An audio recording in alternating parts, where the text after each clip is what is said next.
Howdy folks, welcome to Bullish on Farming.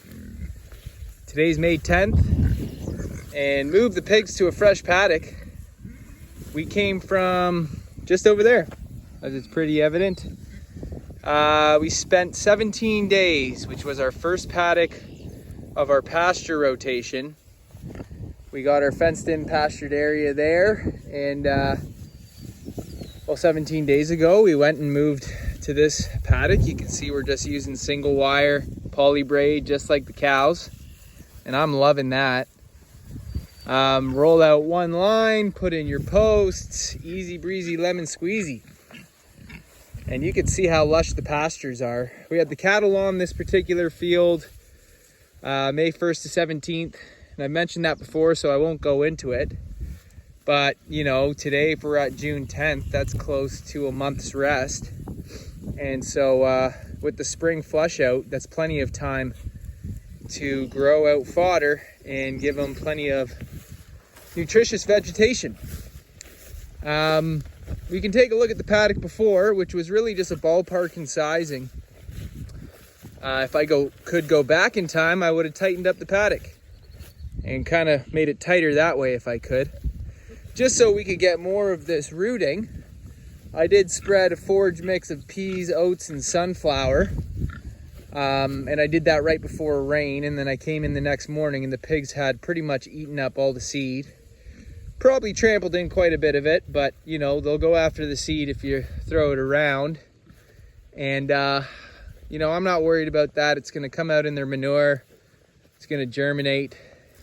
And even if it all doesn't take, you know, it's all an experiment. It's not like we're dying to get vegetative cover over here. We're experimenting with including more feed with higher energy that'll give our animals the ability to harvest a lot of that energy from the soil. And you know, there's plenty of clover and alfalfa in these pastures, so a lot of high protein content. And of course, the pigs eat everything. They don't care if it's a weed, they don't care if it's grass, they'll go right for it. All this cool season that's gone to seed, they're happy to have it. And so it feels good to move the pigs on. In my mind, I really wanted this paddock to be rooted up more, so I was holding out. But you know, I started to see how much manure was broadcasted around this paddock, and I just got the feeling that it was time to move on. We've done good work here. We got plenty of feed in front of us. You know, we're probably going to be getting 90 days plus rest on all our pig paddocks, which will be the most I've ever had for a pork program. So I'm super excited. And, you know, we got more hogs to be coming on the farm, so we'll grow into these paddocks. And, you know, I didn't make this next paddock too much tighter. I think it might be a bit smaller, but nothing to really, to make that much of a difference. But we will see. So I have this hay wagon out, which is serving as a shade structure.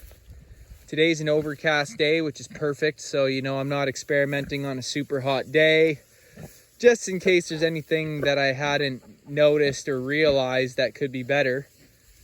You know, there's no doubt with more hogs, I might have to build a awning or something overhanging that cascades more shade for the pigs. But you can see they've already bedded down over here as they've trampled all this grass down, and they can easily get under there and cuddle up if they want. So I'm feeling pretty good about this thing. At first I was concerned maybe with the valves on the rim, that they might chew that off, but it's so tight to the rim that I doubt that they're really going to be able to do it. Time will tell. I've also thought about putting the water tanks, you know, just getting those IBC totes loaded onto here so I can haul this wagon out when I'm about to move them, fill them up, and then just fix lines to them that come down to a nipple drinker right there, and I can have two of them. And have this as a shade structure slash water platform slash whatever I need to put on it, really. So it's got great use when you're rotating pigs on pasture. I usually would strap their water barrel to a tree, but there's no trees except for on the perimeter, which doesn't do me any good. But you got to work with what you got, and the plus to running them on pasture compared to the forest is all that vegetation that grows out nice and thick that gives them the extra feed. We did have vegetative matter in the forest, but it didn't have ground cover like this. So I mean, ration feeding these pigs 3.5% of the average body weight across the board in the group is what I'm doing in the morning. Fill up on that, and if they build an appetite throughout the day, they got plenty to forage out here.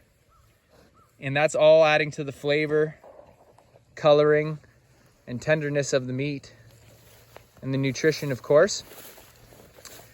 And you know, these hogs, like this one here, it's probably around 250. Perfect size to go off in a week.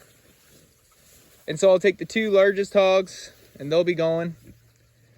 And these young ones won't have to go till 3 months from now, so they'll be ready.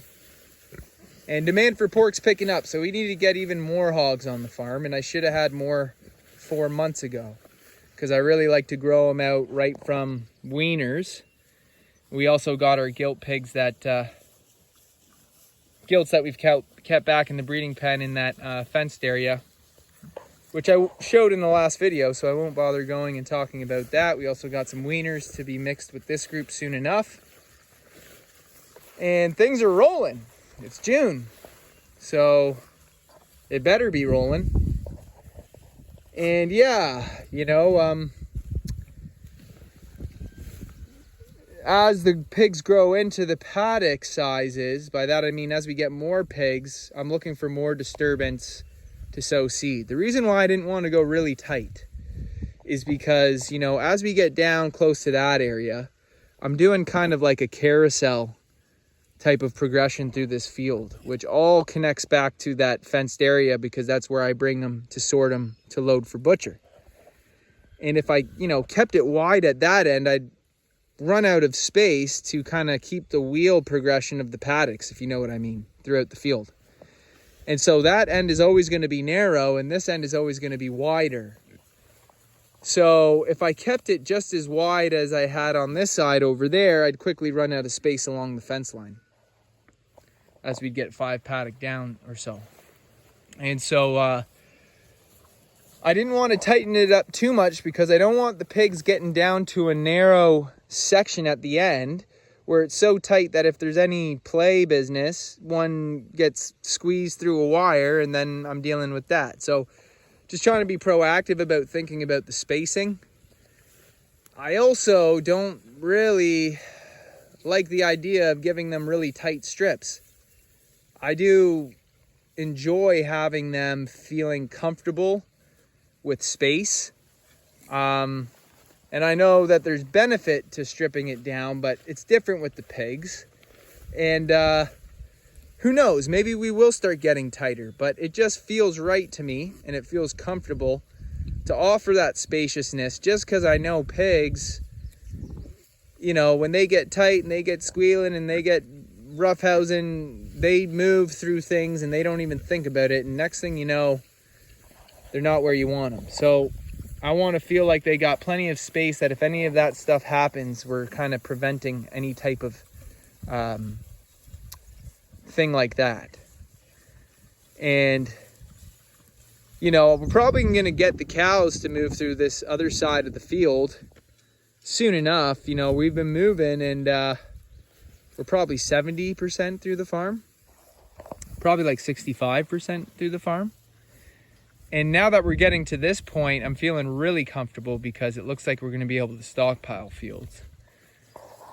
But I'm not really going to talk about that in this video. This is about the pigs, and we're already at 9 minutes. So, gotta love having your pigs munching down. People lose it when they see the pigs foraging like this.